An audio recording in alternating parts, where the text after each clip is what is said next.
There have been several phase 3 trials that have been published over the last few years. Specifically, there's been the SPIRE trial, which has compared Revlimid and dexamethasone to carfilzomib, Revlimid, and dexamethasone, or RD versus KRD.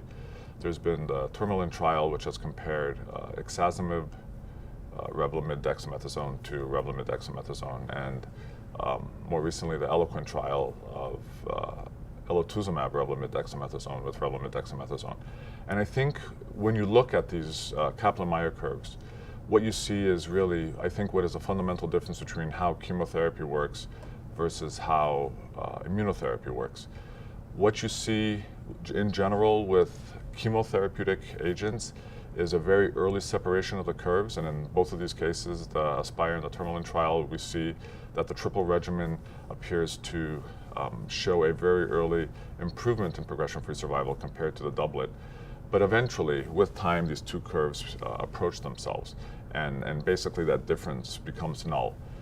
This is in sharp contrast to many immunotherapeutic approaches where what you can see is a tail. And again, oftentimes the curves start off tight together and then eventually over time begin to separate. We see with the elotuzumab RD data and the Eloquent trial that this curve and therefore this hazard ratio does in fact separate. That separation continues, although there is now beginning to be some evidence of a reduction in that overall separation, but still that advantage out to 3 years is there, whereas with ASPIRE and the Tourmaline trial, the longevity of that separation has not been as pronounced as it has been with the Eloquent trial. And again, I think this speaks to a major difference between what chemotherapy can do compared to immunotherapy. One of the ways of interpreting these curves, I think, in large part is going to be due to what the primary goal of therapy is. Looking at median progression-free survival is one way of looking at it. The question is, at what point do 50% of the patients have disease that is still in remission compared to disease that has progressed?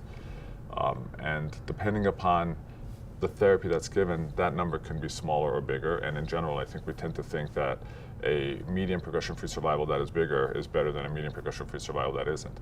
But what that doesn't take into consideration is potentially this curve. So if you look at chemotherapy, where you may get a sort of a bubble that comes together, you will have a very significant improvement in median progression-free survival, but eventually that disappears.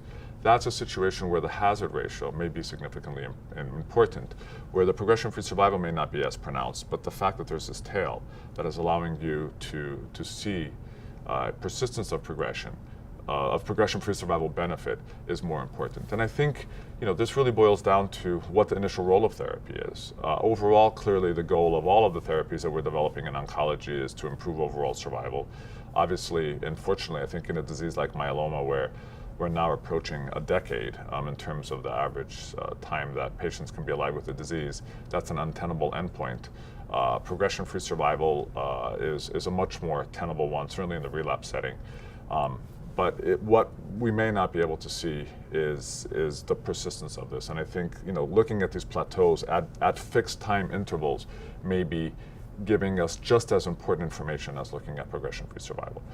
In general, a disease for which we're looking at long-term control, obviously seeing a tail is very important. A disease or a disease setting in which short-term control is really what is of interest. An early effective therapy that may not have as much of a tail may be a more desirable thing. And it's not to say that we can't eventually, and most likely will be, combining both of these therapies to achieve better short-term remission and better long-term remission.